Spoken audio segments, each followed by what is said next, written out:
Hi, I'm Marc Iskowitz, Editor-at-Large for MM+M, and this video is sponsored by our friends at Roku and Swoop. CTV is on the rise in pharma as pharma marketing budgets move more toward streaming TV and audio and perhaps become less dependent on things like linear TV, radio, and perhaps some of the classic HCP engagement tactics like dinner meetings and things of that nature. Pharma is becoming more enamored with the CTV world. But entering that world can be a little bit scary without proper guides. So here with me today in the studio, we have two experts in this area that can help advertisers to make sense of this CTV landscape. Shauna Brown is VP of Partnerships at Swoop, and Mike Singer is Head of Industry, Health and Wellness at Roku. Welcome to you both. Thank you. Thank you so much. Great to be here. Thanks Absolutely. for having us. Why don't we both just kind of start off with having you tell me about your titles and roles at your respective organizations. And Shauna, how about we start with you? Sure, absolutely. So as VP of Partnerships, I oversee our CTV relationships, Roku included. And along with that comes, the plethora of things that go into CTV and kind of the ways that you can buy CTV with different partners of programmatic and, direct IO and different ways that you can access that media as well. So yeah, I'm looking forward to kind of sitting here and chatting and talking about our partnership with Roku. A lot to talk about, yes. Right? Yeah. Mike, you go next. Yeah, thanks, Marc. As you noted, I'm the Head of Industry for Health and Wellness at Roku. Ultimately, I oversee a team that oversees investment and strategy for our pharma partnerships. But really what we're focusing on is helping to develop and evolve our planning, activation, and measurement tools, and ultimately lead the charge of innovation within CTV. So in this year's Swoop MM+M Healthcare Marketers Trend Survey, we saw a rapid rise in CTV usage in pharma budgets, 47% on the DTC side and about 80% on the HCP side. So I was curious, what kind of trends are you both seeing in the market? Mike, how about we stay with you on this one? Yeah, so Roku sits in a very unique position in the marketplace considering we're a streaming platform and we're not just a streaming channel, right? We're the #1 TV operating system in the US, and we sit on a mountain of data made up of registration data and viewership data. To your point, Marc, we're absolutely seeing this trend from linear into streaming, especially since cord cutting has really accelerated. That was stimulated really during the pandemic, but we're seeing no signs of abating in the post-pandemic world. 66% of our audience has cut the cord, isn't unreachable within the linear marketplace. But what I find really interesting is when you look at our audience composition, we're actually seeing substantial growth among our older audiences as well. As you can imagine, when we entered the marketplace, 18 to 49, tech enthusiasts, early adopters, that really drove penetration in the marketplace.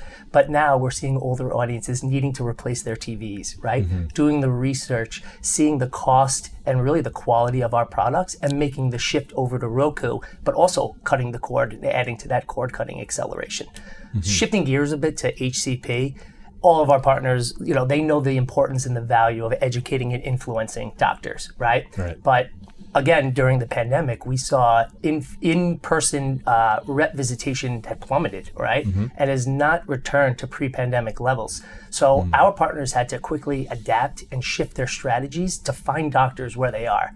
And this is where Roku has played a really big role within that media mix, finding doctors within those blue jeans moments, right? In the morning when they're watching the news or tracking financial markets, right? Or at night when they're binging content and actually bringing their work home with them and updating patient charts. So it's been a very exciting evolution to see Roku playing a part in not just the direct-to-consumer side, but also on the HCP side. Yeah, we'll get into more how you do that in a second. Absolutely. Shauna, I'd love to hear what you're seeing in the market. Yeah, I definitely feel aligned with a lot of what Mike is saying. From the Swoop side of things, it's interesting because you're used to the traditional linear, as you mentioned, kind of off the top, right? Pharma marketers have historically done really well in the traditional linear spaces. Switching to CTV and even some of the agencies having focus on more of the streaming platforms has really risen up very, very quickly. And I think it's interesting to see that they can still follow those same audiences from linear to these traditional or to the new channels using those same kind of methodologies, using our custom audience targeting and kind of bringing that all together to really make the impact on the screen what it needs to be for those people that are watching, right? And as you mentioned, kind of that older audience, being part of Roku's platform is really important. It's not just going to segment your audience to those 18 to 49, you're really going to be able to reach people when and where they're watching. And I think that's why the rise in CTV has taken off so kind of easily, honestly. It's really something that you can't really have a conversation without including these days. Right, meaning health is a topic that's so front and center for everybody these days, exactly. Right? Yep. And we saw health and wellness searching on the Roku platform jump earlier this year. MM+M reported from your data, and it did break down, as you said, by age group. I think the younger segments were looking for mental health subjects or programming, and the older groups were looking for physical health programming. In my case, it would be how to bend over and tie your shoelaces, but we did see that breakdown in demographics there. Yeah. So. I'm about to shift into that demographic myself, by the way. So you're not alone. So things are obviously busy, on the Roku platform from a health and wellness point of view. Tell me about the pharma segment. How has that grown and evolved? Tell us about that, Mike. Yeah, so pharma's been one of the fastest growing verticals at Roku, which I think it makes a lot of sense considering the enhanced capabilities that are available within CTV, right? We're working with partners who have been buying linear for decades, right, but have been limited by age gender guarantees, which have been the backbone of linear for the last 50 to 60 years. But we're now in a position to deliver the same ad experience on that 65-inch TV, right, that leaned in living room environment, but now interjecting digital capabilities, working with precision healthcare marketers like a Swoop to ensure we're reaching the right patient at the right time, and then ultimately proving out results, right? Showcasing that there was a high audience quality, showcasing that the media was able to deliver script lift, right? And ultimately, again, ROI on that investment. But what we really are excited about looking to the future is we think there's plenty of runway ahead of us. When you compare trends like investment from linear shifting into streaming, and then you compare that to viewership going from linear into streaming, there's still a significant gap between the two. We actually did a study with Lucid and compared Roku cord cutters to linear viewers to better understand what awareness looked like for pharma advertising. And what we found was Roku cord cutters were 32% less aware of pharma brands compared to linear viewers. But we also segmented that data to take a look at brands that had more aggressively shifted investment over the last couple of years from linear into streaming. And within those brands, we actually saw that there was a 26% decrease in that awareness gap. So again, we're really excited about the momentum that we've built, and we still think the future is really bright for pharma on Roku. Right. And as you mentioned, you're no longer limited by age and demographics. Absolutely. You have a much wider swath of targeting options at your disposal on CTV. Absolutely. I mean, that's a lot of our brands. Their entry into Roku and CTV started with DAR guarantees, age, gender, right? And we were actually one of the first streaming platforms to enable DAR guarantees. So it was a very easy way and a seamless way to shift investment from linear to streaming because it was a similar currency. But that's definitely the biggest trend that we're seeing is this increased appetite to test out and to use precision healthcare marketing segments because of just the relevancy and the enhanced capabilities that's afforded to it. Sure, makes sense. Yeah. So as you mentioned, Mike, there's a lot more, targeting potential, with a platform like Roku. So this is probably a good time to talk about how Swoop works with Roku to make it more personalized and to target audiences, by building custom audience segments. Can you, talk about your partnership a little bit more, Shauna? Yeah, absolutely. Well, at the basis, health is personal, right? Everyone has their own health problems or conditions, and that's personal to you.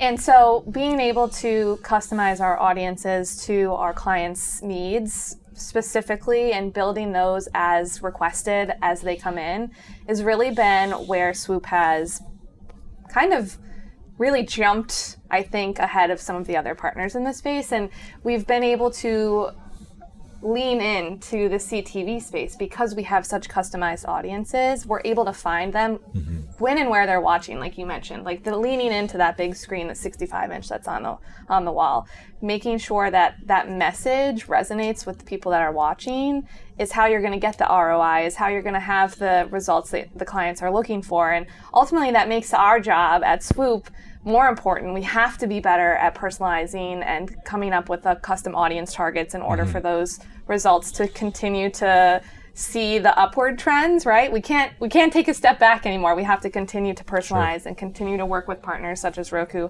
to find success in the space is really kind of what we've strived for, and I think where we're really focused on continuing to move forward on that side of things. So in our healthcare marketer survey, which we did in conjunction with Swoop, another trend that we saw amongst the pharma marketers was that personalization was a big priority for them for the rest of the year.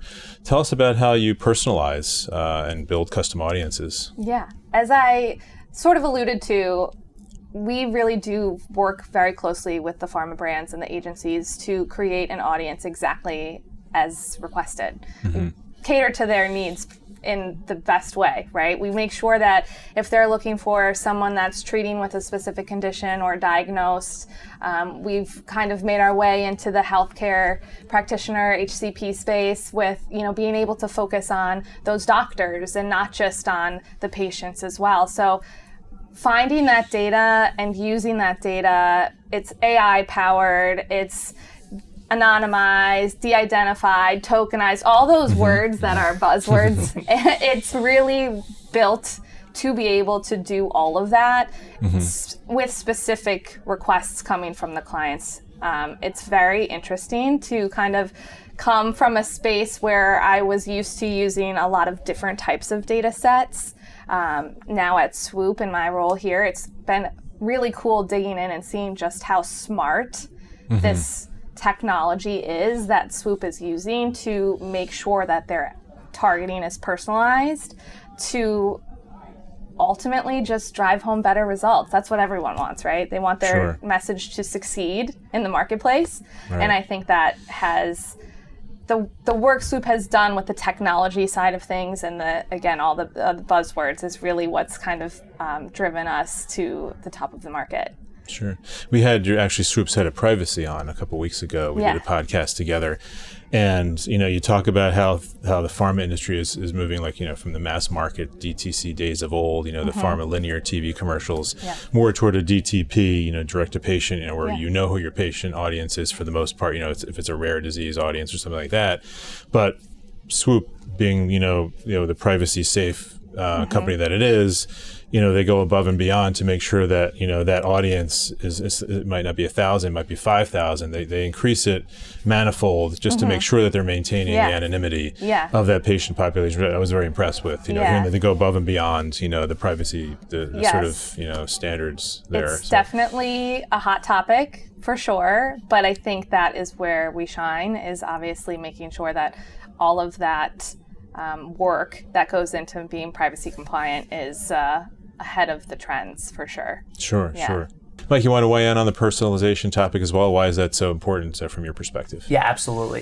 Personalization is truly at the heart of everything that we do at Roku. I know that our conversation today is focused on marketing, right, and the advertising experience on Roku and how we work with partners like Swoop. But really, remember that we are a consumer-first product, right?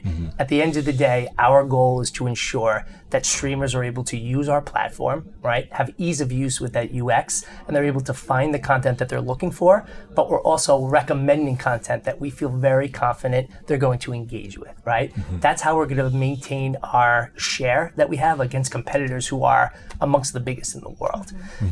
When you think about streaming, there's been so many great advantages for consumers, right?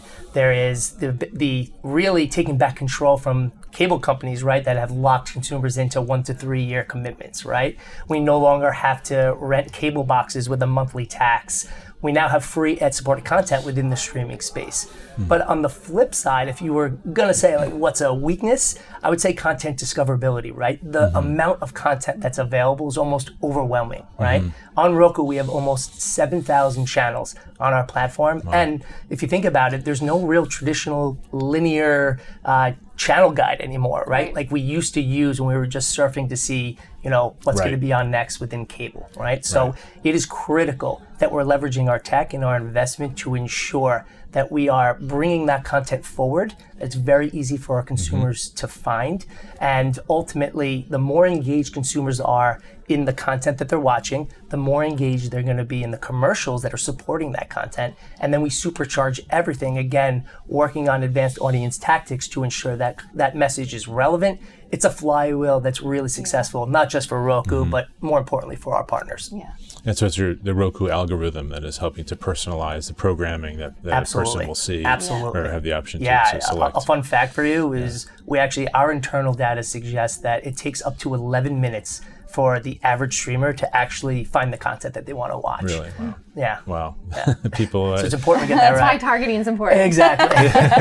Right. Once you pick your platform, that's just half the battle. It's sorting through things and finding age-appropriate content, or in this case, health-appropriate content. So artificial intelligence obviously is the swirling around us as a buzzword. I'm curious, Shauna, what kind of questions you're getting from your customers, whether they be brands or otherwise, about AI? Yes, we're getting a lot of questions.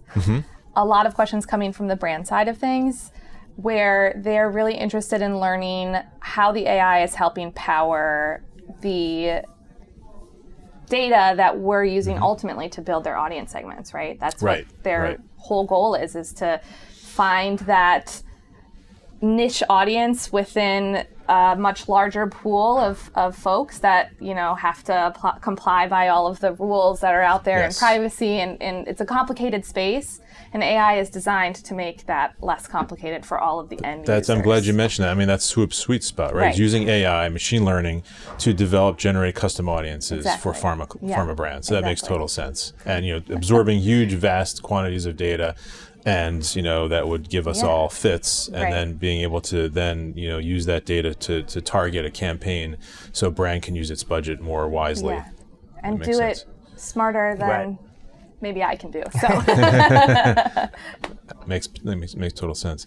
Mike, how about Roku? What kind of questions are you getting from your clients, and how are you using AI? Yeah, definitely still early days, right? But there's no doubt this is top of mind for all of our partners, and we're expecting this to be the next real big disruptor within this space, and it will have major implications on our industry. There's no doubt about that. At the end of the day, we have a long-standing history of leveraging machine learning algorithms to power our operating system. We use this for our recommendation engine, right? To curate content experiences that we know will be engaging for our consumers. We aggregate content for products like a live TV guide, which brings your favorite content to the top.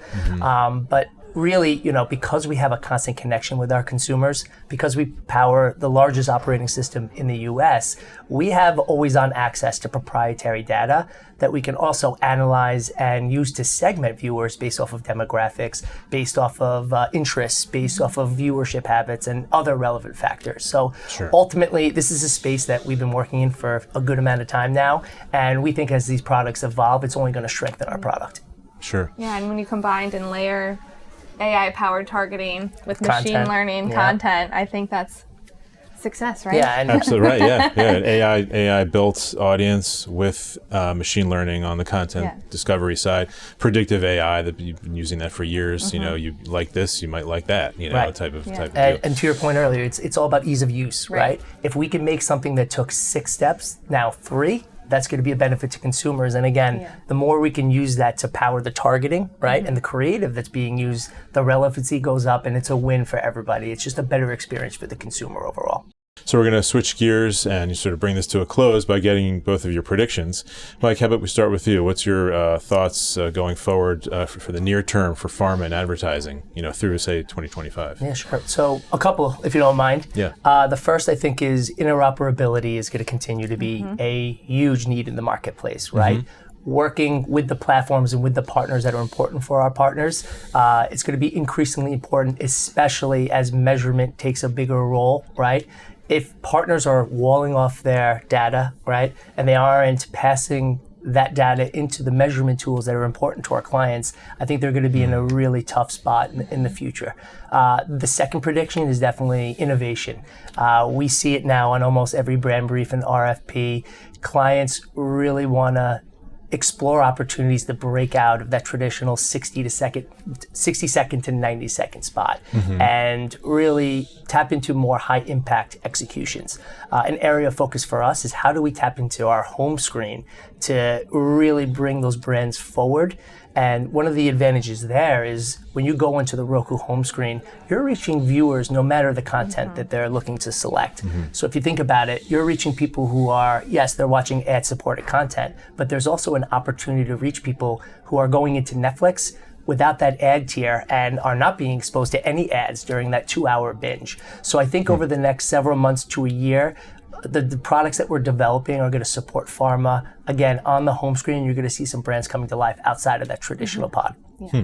So obviously the interoperability point, those walls are coming down, especially as brands build their own custom audience segments with a company like Swoop. They're going to be able to compete with maybe some of those walled gardens, for data. And in a cookieless world, I think it's going to be a little more of a level playing field there. Exactly. And also you're saying, one ad buy, say on a CTV platform like Roku could get them exposure to other platforms because of that interoperability. Yeah, absolutely. I mean, programmatic is obviously another growing trend that we're seeing in the marketplace, and it's not going to go back, right? Yeah. So ultimately, buyers want to be able to see their Roku buy along with their other streaming buys with their other channel types, understand frequency, understand measurement, understand effectiveness across the full funnel, right? So we've taken large steps to, again, bring those walls down, and we are now fully interoperable. We will work with partners if they want to do direct IO, PG, or PMP. So it's been a big step that we've taken, and it's been really well received by most of our clients. So Shauna, we'll have to have you take out your crystal ball and tell us, what you think is going to happen for the rest of 2024 and into 2025 with pharma and advertising. Yeah, definitely. I'm going to piggyback off of Mike and interoperability. I think that brings the topic of data clean rooms and data sharing up to the surface as well. It's interesting conversation around how data can get places faster, better, more efficiently. Every time you have a data transfer, there is some loss of data that occurs there. So if there's, a way to keep that integrity solid by partnering a little bit closer with some, brands, agencies, endpoints, I think that's going to be a big topic of conversation. That does then bring to light the privacy concerns and things that come to play with, sharing data. So exactly how it's all going to flesh out, I don't have that crystal ball for. But I think along those lines then also come the talk of how do we make the data that we're using for targeting work better, work smarter in different ways than before. As an example, if you're using a target, can you do something in a pre-planning stage to make sure that you're finding that audience when and where they're watching on the front end, and then to send the messaging through to make sure that it's actually hitting the right folk. It's kind of, that full cycle marketing funnel. I like to think of it more as a circle than a funnel, because you want to really make sure you're starting with a target, you go through to activation, and then you've got the measurement, which should really inform and come back and kind of be the next cycle, right? And keep that going. So how do we kind of continue to use the data that we're building as a target to facilitate a further learning for our brands and agencies, I think is kind of the next big step for hopefully the industry.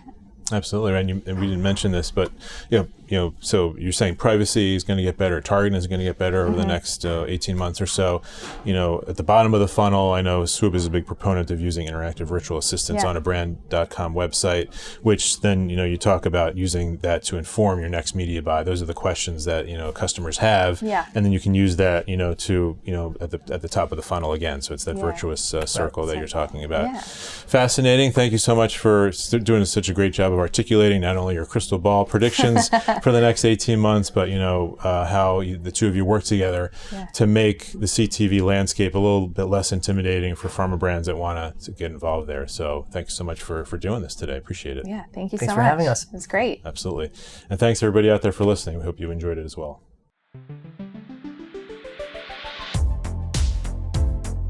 Hi, I'm Marc Iskowitz, Editor-at-Large for MM+M, and this video is sponsored by our friends at Roku and Swoop.